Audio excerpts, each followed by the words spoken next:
नमस्कार दोस्तों, आज बात करेंगे लॉ ऑफ रिसीविंग की। कहते हैं देना ही लेना है, इसको समझते हैं।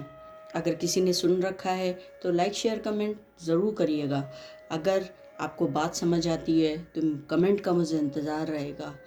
आज इसको फिर से एक स्टोरी से समझते हैं और जानते हैं कि कैसे ये नियम लागू हो सकता है हमारी ज़िंदगी में। दूसरों की ज़िंदगी में लागू करने का उनकी ज़िम्मेदारी है, लेकिन हमारी लाइफ में ये नियम लागू हों अट्रैक्शंस के, रिसीविंग के, थैंकफुलनेस के, इसकी ज़िम्मेदारी हमारी है। तो फिर शुरुआत करते हैं। एक बार की बात है, एक गांव में एक मंदिर के प्रांगण में दो व्यक्ति आकर के बैठे, आपस में गपशप कर रहे थे, बातें अपनी अपनी शेयर कर रहे थे। शाम हो चली थी। अब वहाँ पे तीसरा व्यक्ति आ गया। तब तक अचानक बारिश शुरू हो गई। बारिश शुरू होने के बाद वो लोग बैठे इंतज़ार करते रहे, लेकिन बारिश रुकने का नाम नहीं ले रही थी। और तभी उसने एक व्यक्ति ने कहा, भाई मुझे भूख लग रही है। जो तीसरा व्यक्ति आया हुआ था उसने तो दोनों व्यक्तियों ने कहा, एक पहले व्यक्ति ने कहा कि मेरे पास सिर्फ 3 रोटियां हैं, दूसरे ने कहा कि मेरे पास 5 रोटियां हैं, तीसरे ने कहा मेरे पास रोटी तो नहीं है पर मुझे बहुत भूख लगी है। तो उन्होंने क्या किया कि कैसे बांटा जाए। तो पहले व्यक्ति ने कहा कि भाई तुझे ज़्यादा भूख लगी है, तू इन रोटियों में से खा ले और जो बचेगा वो हम लोग खा लेंगे। तो वो इस बात से राज़ी नहीं हुआ। फिर दूसरे व्यक्ति ने बोला, ऐसा है हमारे पास 8 रोटियां हैं, हम लोग इसको बराबर हिस्से में बांट देते हैं और हम इसके 3 के हिसाब से 8 टुकड़े करते हैं और सब कोई 8-8 टुकड़े खा लेगा। ऐसे करके हम लोग बराबर बराबर खा लेंगे और जितना भी है पानी पी के सो जाते हैं। अभी तो लगता नहीं कि रात भर बारिश रुकेगी, सुबह ही चलेंगे। सबको बात बड़ी पसंद आई और वो इस बात सब ने अपने अपने हिस्से की रोटी खाई और वहाँ से जा कर के सो गए। फिर सुबह हुआ तो तीसरा व्यक्ति जब जाने लगा, उसने बड़ा धन्यवाद किया कि खाने की वजह करके अच्छी नींद आई है।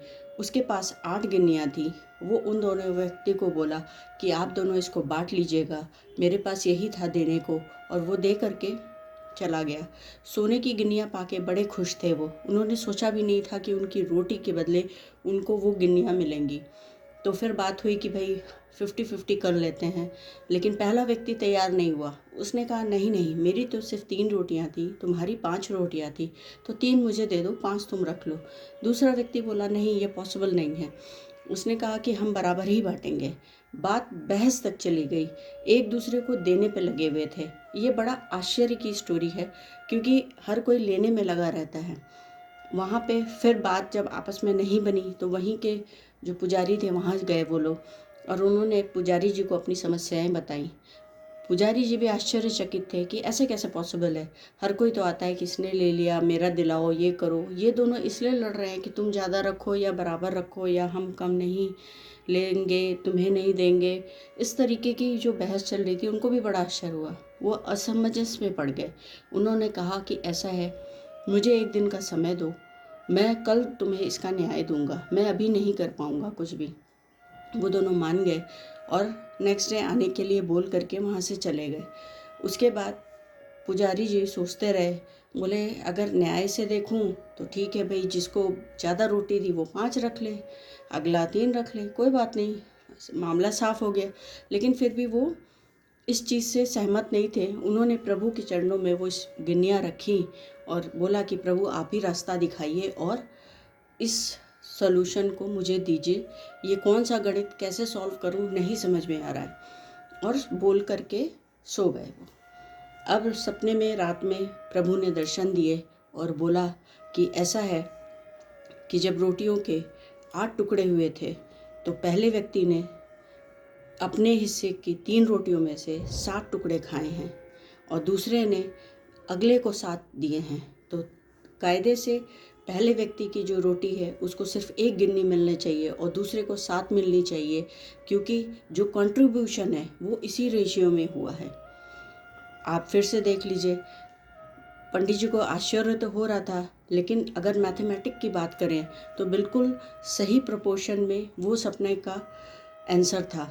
उन्होंने वही चीज़ सुबह उन व्यक्तियों को बताई तो व्यक्ति रेडी भी हो गए। ये पहले वाले व्यक्ति ने 1 गिन ली, दूसरे ने वो किया और पंडित जी को धन्यवाद दे के उनकी वाहवाही करके बड़े खुश हो गए।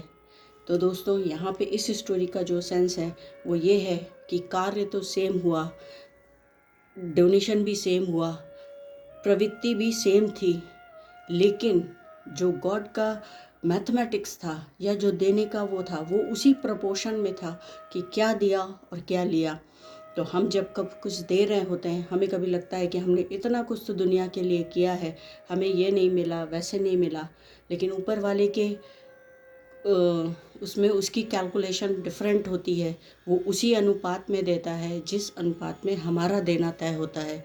हम तो ये सोच रहे हैं कि हमने अपना 50% दे दिया या हमने अपना सारा बांट दिया, लेकिन वहाँ पे रियल कैलकुलेशन क्या होगी वो ऊपर वाला जानता है। यहाँ पे इम्पॉर्टेंट है सिर्फ एक समर्पण भाव। जब समर्पण होता है तो बहुत सारी चीज़ें निकल के आती हैं।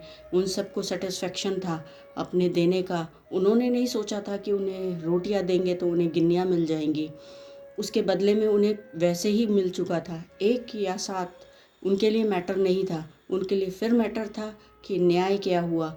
वो नहीं लेने में नहीं, वो देने में विश्वास करते हैं। तो ये जो कॉन्सेप्ट है, ये जो लॉ ऑफ रिसीविंग है, ये ऑटोमेटिकली चलती है। 1 रोटी के बदले भी 1 गिन्नी बहुत बड़ी है अगर पैसों की तुलना में करें, और जो मिला सेटिस्फेक्शन उसका तो कोई मूल्य ही नहीं है। तो इस नियम को अपनी जीवन में लाने के लिए आपको देना पड़ेगा। ये एक छोटी सी बात है। बाकी स्टोरी में क्या समझ में आया, क्या अच्छा लगा, या किस तरीके से इस नियम को अपनी लाइफ में अट्रैक्ट करना है, ये इम्पॉर्टेंट है। कल फिर मिलते हैं नई स्टोरी के साथ, कुछ नया लेके। तब तक के लिए धन्यवाद।